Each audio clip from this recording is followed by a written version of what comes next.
Mi nombre es Reinaldo Uribe, yo soy neurólogo de adultos.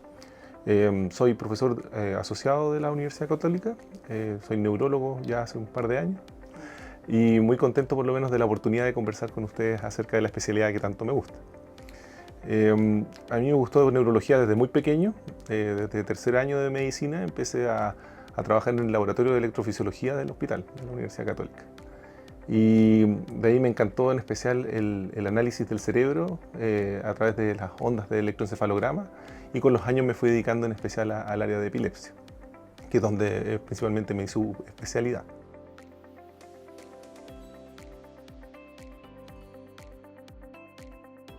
Un poco la gracia de neurología es que es la especialidad que se encarga de estudiar todas las enfermedades o afectaciones de lo que es el sistema nervioso central o el sistema nervioso periférico. Del sistema nervioso central partimos desde el cerebro, ¿no es cierto?, el troncoencéfalo, la médula espinal, pero además en la parte periférica estudiamos todo lo que son las raíces nerviosas, los tipos de nervios, la unión neuromuscular y las miopatías. Es una enfermedad, o es una subespecialidad extremadamente amplia, y uno de los nichos en especial de lo que es en neurología, o un core central de lo que queremos hacer siempre, es sobre investigación. O sea, es una de las especialidades que más auge ha tenido en el último tiempo. Ustedes se imaginarán, desde las enfermedades que son neuroinmunológicas, que ya tienen tratamiento, todas las demencias que actualmente se están buscando activamente su tratamiento, y en especial otras enfermedades como nosotros los que nos dedicamos a epilepsia, tratar de trabajar en conjunto con otras especialidades como son neurocirugía o psiquiatría.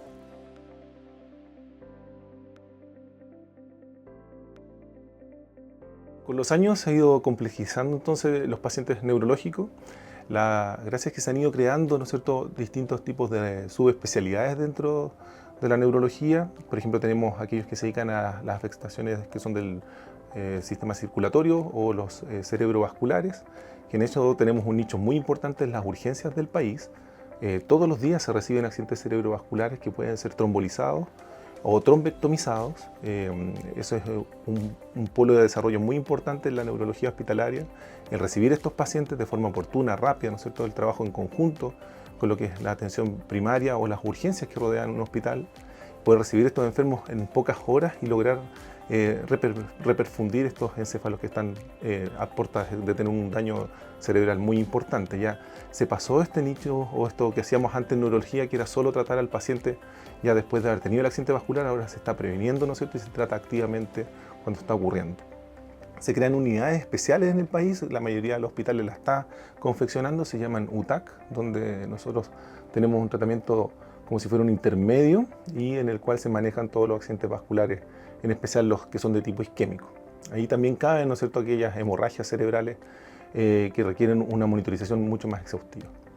La segunda especialidad con mayor cantidad de pacientes, por lo menos acá en Chile, es la de epilepsia.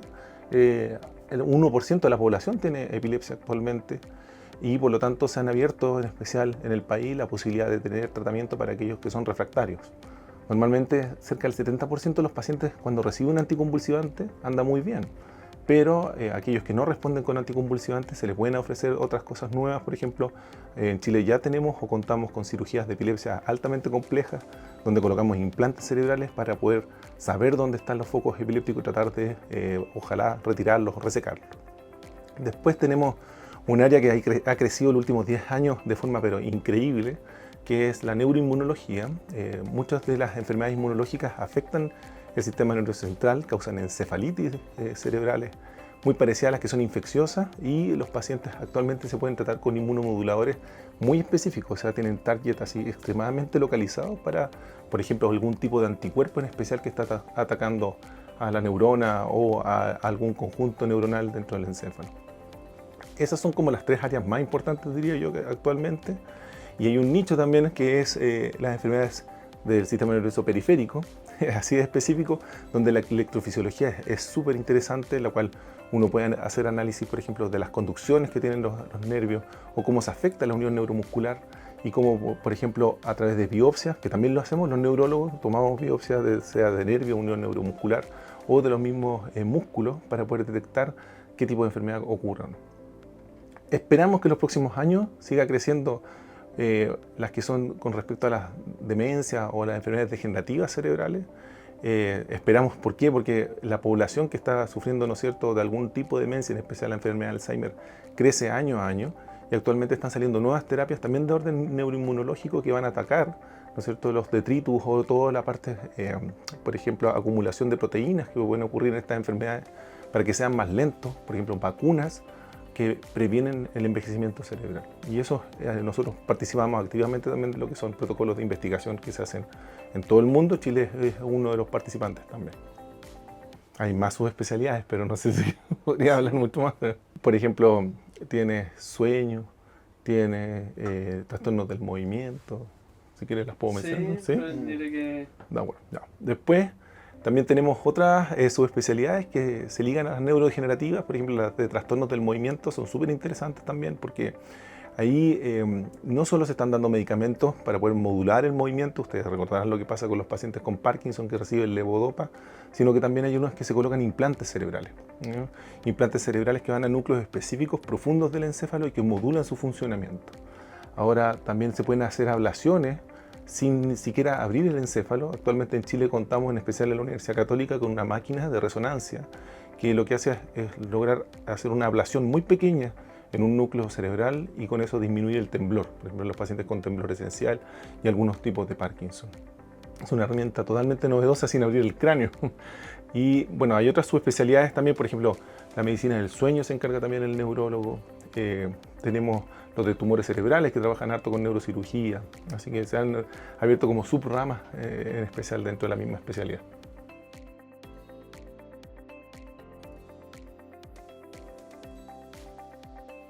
En el día a día, el neurólogo en especial trabaja, por ejemplo, en el hospital, tiene un funcionamiento, por ejemplo, puede tener turnos, un funcionamiento en la urgencia, como lo que decíamos recién, para poder trabajar en especial los accidentes vasculares agudos, todo lo que se llama el código stroke. También es un motivo de urgencia o código estatus y crisis epilépticas, manejo del estado epiléptico en la urgencia. Y además toda la atención pública que tenemos en la urgencia, en especial los pacientes que tienen cefaleas, que son muy frecuentes de encontrar, también enfermedades infecciosas del sistema nervioso central, las meningitis y todo.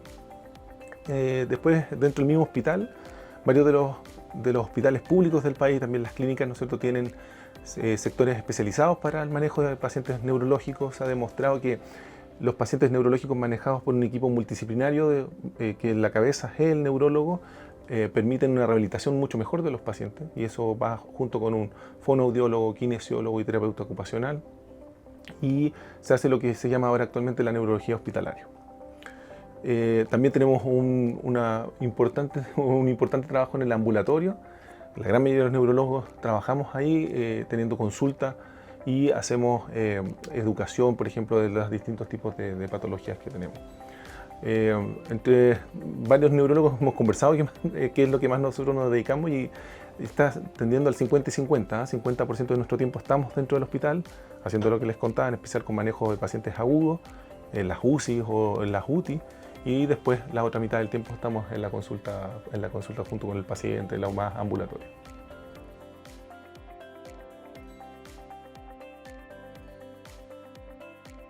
De los aspectos más valorados en neurología, yo diría que es nuestra forma de trabajar, en especial, que somos extremadamente ordenados. Las personas que les gusta el orden les va a fascinar esta especialidad.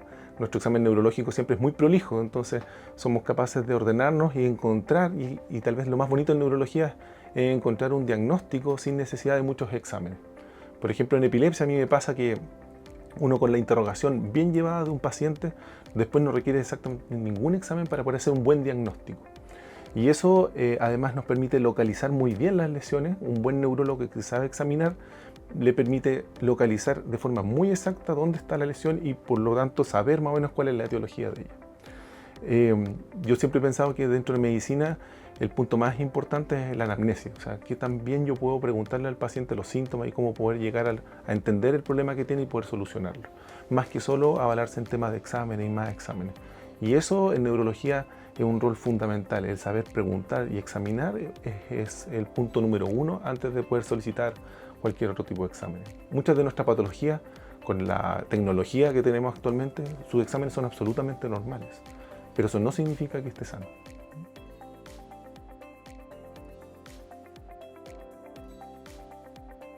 Bueno, de los aspectos menos valorados, tal vez, yo diría, tenemos procedimientos pocos, eso sí, comparado a los que les gusta mucho la cirugía o hacer muchos procedimientos así, tenemos nosotros son muchos menos.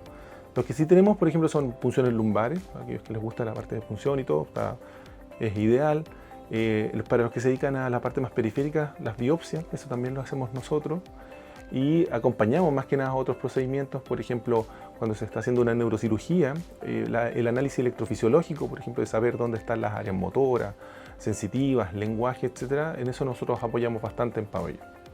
Pero nosotros en general no somos una especialidad netamente quirúrgica o que realice procedimientos como lo que es neurocirugía.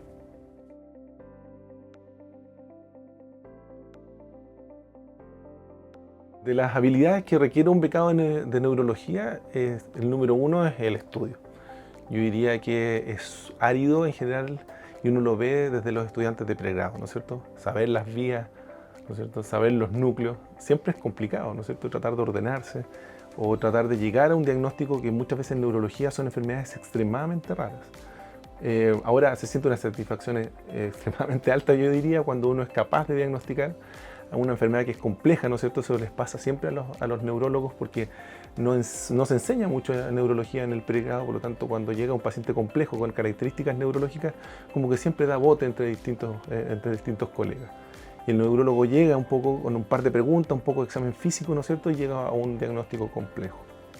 Esa es la principal idea, o sea, tratar de ordenarse, ser extremadamente prolijo en ese sentido.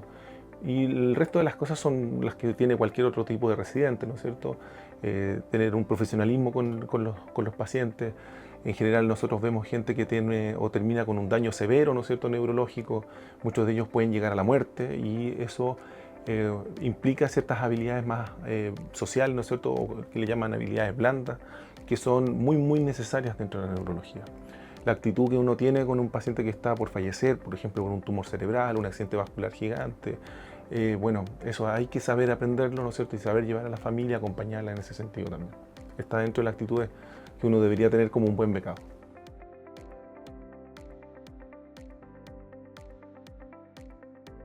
Mi mayor orgullo, yo diría que es haber traído a la cirugía de epilepsia al servicio público.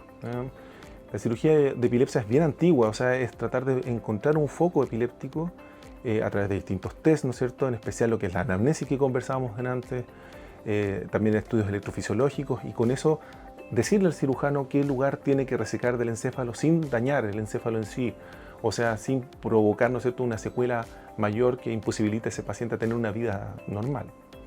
Eso existía un poquito en el país, ahora yo me siento muy afortunado de haber podido estudiar fuera. Yo me preparé primero en Chile, la subespecialidad de epilepsia, también hice de neuroinmunología para poder tratar pacientes con epilepsia refractaria. Me fui a Italia a un centro de referencia en cirugía de epilepsia y traje toda esa tecnología a Chile y la pudimos implementar acá en el Hospital Sotero del Río, donde yo actualmente soy el jefe de servicio. Y lo que hacemos es tomar pacientes con epilepsias muy refractarias, muchas crisis a pesar de los medicamentos, y logramos colocar algunos implantes, que son electrodos que van en contacto o dentro del encéfalo. Detectamos estas señales, ya sea para poder ver el foco epiléptico, como también las señales que son de las áreas que son elocuentes, por ejemplo, mover un brazo, es decir, el lenguaje, la memoria, etc. Y tratamos de diseñar así a medida, como si fuera un sastre, ¿no es cierto?, cuál es la resección que se tiene que hacer dentro del encéfalo para dejar a ese paciente libre de crisis. Tenemos una gran experiencia ya, llevamos cerca de 10 años haciendo este proyecto. Tenemos una unidad que es para monitorización prolongada de estos pacientes y nos sentimos muy contentos porque en verdad, imagínense lo que es vivir lleno de crisis y de un día para otro te hace esta cirugía y quedas sano. Cerca del 75, casi el 80% de nuestros pacientes ha quedado casi libre de crisis, volviendo a trabajar, volviendo a tener una vida y todo. Y ver en especial a los niños que vienen con esto o a adultos que tenían una vida perdida en ese sentido y poder verlos ahora resurgir ha sido en verdad yo creo que mi mayor logro.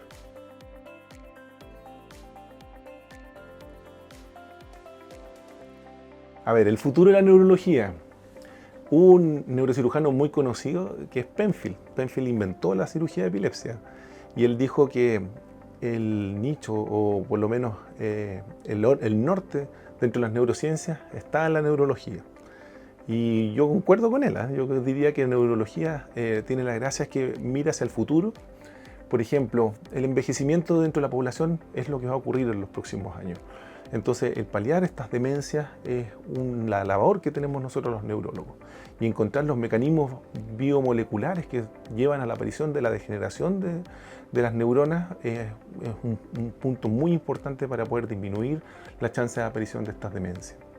Se ha avanzado harto, en especial basado en la neuroinmunología, o sea, tratar de eliminar toda esta acumulación de proteínas que dañan el encéfalo. Ese es un área, ¿no? Un área bien importante. Y la otra es poder recapturar o retener, ¿no es cierto?, o poder volver a tener las capacidades que tenía un encéfalo que se enfermó, que se dañó. Por ejemplo, casos ilustres, por ejemplo, de Stephen Hawking, ¿no es cierto?, que él fue perdiendo una habilidad neurológica, el poder hablar, pero él entendía o comprendía o tenía un lenguaje más o menos adecuado, ¿no es cierto?, pero eso no lo podía expresar. Entonces actualmente lo que se está tratando de crear, y un poco nosotros trabajamos en eso en el área de epilepsia, son implantes cerebrales que logran entender, ¿no es cierto?, nuestro funcionamiento encefálico, pero la forma de mostrar, ¿no es cierto?, lo que nosotros perdimos, por ejemplo, el lenguaje o la articulación del lenguaje, bueno, se presentará a través de otra forma, ¿no es cierto?, a través de un computador que entiende nosotros lo que estamos pensando y nos logra mostrarnos más o menos lo que estamos conversando.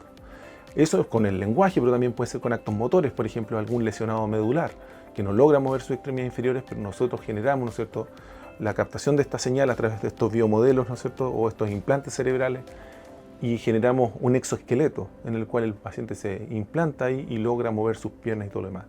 Eso suena como de película, pero actualmente se están desarrollando esas cosas. Por ejemplo, nosotros trabajamos en especial en lo que es lenguaje. Por ejemplo, pacientes que tienen esclerosis lateral amiotrófica, que no logran articular el lenguaje y lo van perdiendo progresivamente, bueno, el computador logra entender en las áreas o los sectores del lenguaje, logra comprender más o menos qué palabras son las que le interesa y logra después hacerlo elocuente para el resto. Yo creo que esos dos son nichos muy importantes para el futuro en neurología, ¿eh? Obviamente esto se va a trabajar en conjunto con otras subespecialidades, pero por lo menos la cabeza va de parte de un neurólogo.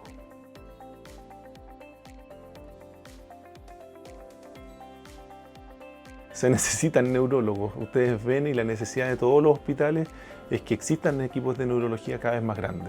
Ya no es lógico recibir un accidente vascular y que está evolucionando y dejarlo ahí en la urgencia, que termine de consolidarse un infarto. Eso ya no debería ocurrir en ninguna urgencia del país. Y para eso se necesitan especialistas, en especial los neurólogos. Y el cuidado del paciente neurológico requiere algunas cosas muy distintas a las otras especialidades, muy distintas. Hay que saber examinar a un paciente cuando se está deteriorando, por ejemplo, y tener las herramientas para poder mejorarlo. Eso, si uno hace la especialidad, va a encontrar trabajo seguro en algún lugar o algún hospital dentro del país. Y aquellos que les gusta la investigación y hacer, no sé, innovación, bueno, neurología es parte de las neurociencias, entonces obviamente van a encontrar algún nicho para poder seguir investigando, seguir buscando hacia futuro. Así que para aquellos que son bien mateos, neurología les va a encantar, son súper ordenados, ¿no es cierto? No van a tener tantos procedimientos, pero pueden encontrar algunos y probablemente dentro de las investigaciones más importantes que existen en el mundo van a estar dentro de nuestra especialidad.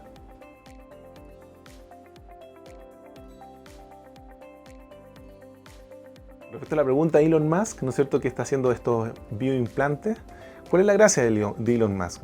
El tipo de electrodo que uno utiliza normalmente para estudios de epilepsia, por ejemplo, son electrodos gruesos, tienen una separación como de 1 centímetro entre ellos. Igual es fascinante, ¿no es cierto?, entender cómo lo que pasa en ese sector neuronal.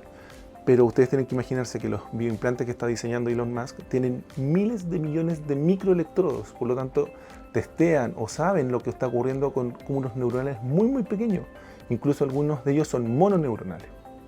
¿Qué gracia tiene eso?